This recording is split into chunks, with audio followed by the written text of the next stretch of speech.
Hello, it's Richie Venton, the Scottish Socialist Party National Trade Union Organiser. Just a few comments on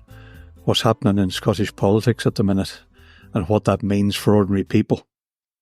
We've had high drama and melodrama, deals and no deals, fallouts and pantomimes,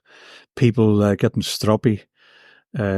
stitch-ups behind the scenes, all the rest of it, surrounding the SNP Scottish Green Party coalition of the past nearly 3 years.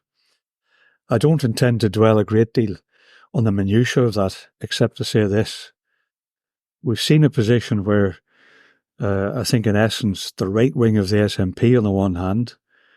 and then forces within the Greens have begun to tear asunder that coalition. But what's the underlying cause of it? In my view, it's because despite the claims after the divorce by the Greens that this is the squandering of a progressive coalition, frankly, I don't think there's been anything particularly progressive about that coalition. When you look at the fact that there's been savage cuts in budgets towards the likes of local authorities, which has then in turn meant brutal cutbacks to the needs of the most in need people, where, for example, those who need care packages have to pay a minimum of £110 a week for a care package for the likes of the disabled and those with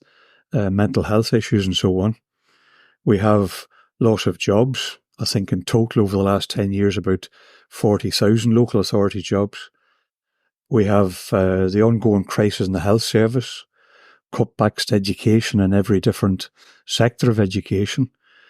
And most recently, the way in which colleges are in dire straits and threatening compulsory redundancies and job losses generally, not to mention pay cuts. So we have a situation where on the basic material issues, there's not been progress for ordinary people. And then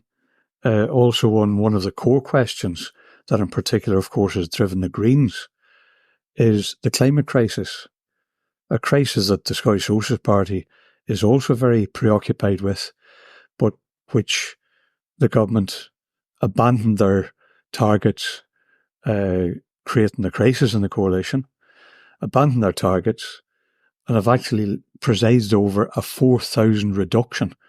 in the number of offshore wind farm jobs in the last year, which is hardly progress. Or the fact that when they do build expanded wind farms and the equipment that goes with that, it doesn't create jobs in Scotland. It offshores jobs to slave wager economies such as Indonesia, with the jackets for wind turbines being then dragged across 7,000 miles of ocean, belching out diesel fumes, for example, on the barges. It's in reality offshoring pollution as well as offshoring jobs, instead of having a proposal, a package of measures that would create jobs and tackle the climate crisis, at least at our corner of the planet. So for me, it's not been, in essence, a particularly progressive coalition, but I think the crisis that is thrown up is one that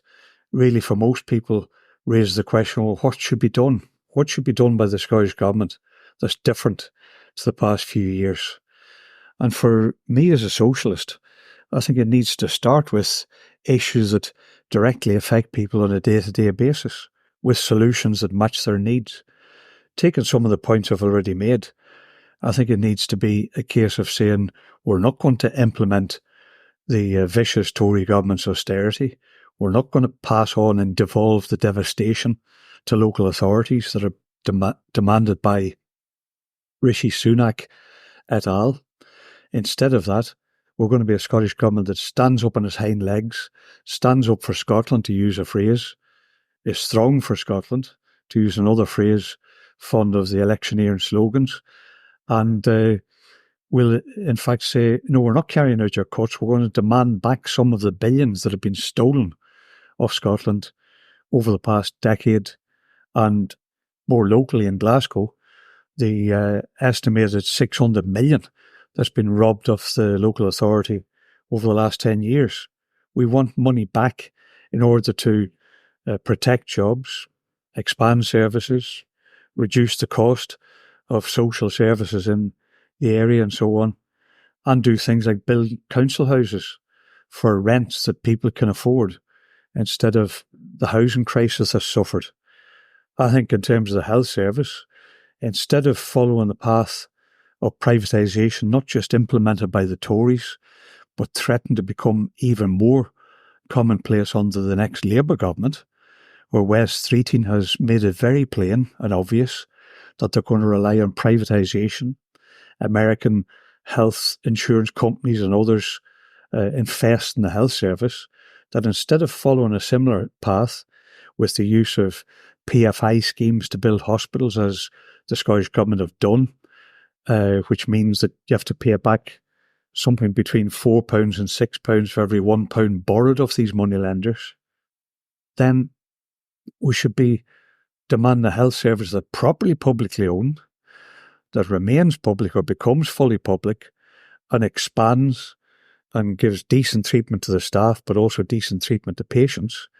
by tackling some of the problems such as not just privatisation of buildings, but the ongoing privatisation of the pharmaceutical industry, privately owned, dominating the health service and treating it as a source of profit. That should be brought into public ownership, which, by the way, is an added reason for independence, because if the Scottish Government had the power to do that, then what a different world we could be living in our own corner of that world. I think also in terms of the climate crisis, then we would advocate that there should be a total reset and that the Scottish Government should say, we're going to develop a publicly owned, democratically controlled energy sector in order to create jobs, in order to build green energy infrastructure, in order to distribute energy that's affordable and green, instead of relying on overseas production of manufacturing goods. And we could, for example, divert the skills of the likes of shipyard workers towards the production of offshore marine technology and other things, including in the transport sector, instead of building for war, instead of building for component parts of F-35 stealth bombers that are currently massacring the Palestinians. I think that, in other words, we need a socialist programme of change in the likes of energy, also things like public transport,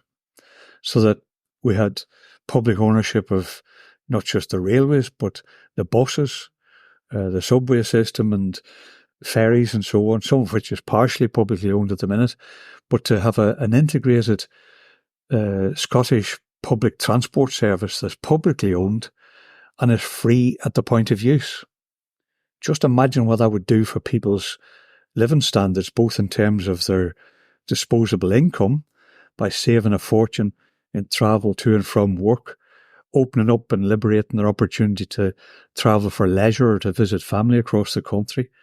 and also the tens of thousands of jobs it could create.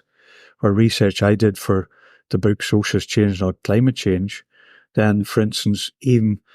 in transport, you could create at least 60,000 new green jobs in Scotland, and probably round about 70,000 minimum in the green energy sector, just to give two examples. So I think that this crisis in the Scottish Government, for me, I'm not particularly obsessed with who is crowned as First Minister. It's really what economic programme and what programme on the economy and on services and on climate change measures and so on that they're going to carry out. And I have no faith that any of those who are being coronated or whatever will pursue that line of march. And that's what we need. We need a completely new direction for a government in Scotland, which is also the best way of convincing the vast majority of people that independence is worthwhile. Because right now, that's the task. It's not a question of what process we pursue. That's the discussion in itself. It's mostly the task of convincing an overwhelming majority, in particular of the majority working class population, that Scottish independence is in their material benefits. And of course, that does not mean we ignore the questions of equality, whether that be on the question of gender, sexual orientation, gender identity, or any of those things. Of course, we stand up for equality and an end to all forms of discrimination and oppression. But it needs to be in the context of creating jobs, of providing clean, affordable services, of providing free public transport for people of all ages as a measure to tackle both poverty and pollution. Those are some, not the entire package, but some of the measures that could benefit the people, benefit our corner of the planet, and convince people that there's a different kinds of future with the powers that go with independence. So in other words, it's the beginnings of a summary of what an independent socialist Scotland would amount to. That's what I think there's an opportunity to discuss and to popularise currently, instead of obsessing about which of the mainstream parties are in coalition with each other or which individuals are bearing the crown as First Minister or Finance Minister or whatever within our government that frankly I think is in danger of moving to the right, even compared to the recent past, with those who are taking over at the minute, whoever, whether it's John Swinney and or Kate Forbes. I think the same problem is central, that either of those will be in favour of a movement towards a more pro-big business agenda, one which does not tackle the powers of big business, which does not defy the Tory government, but instead tries to cut the cloth according to the demands of the market, which will be a disaster for the people of Scotland if that's what we allowed to happen without a challenge. So my view is the current crisis throws up the opportunity to review what's been going on and have a really progressive alternative in the form of socialist change on housing, on public transport, on the health service, on education, on a redistribution of wealth that can then in turn show that we could have a different kind of country that's there for the people and for the planet and not for the profit of the few.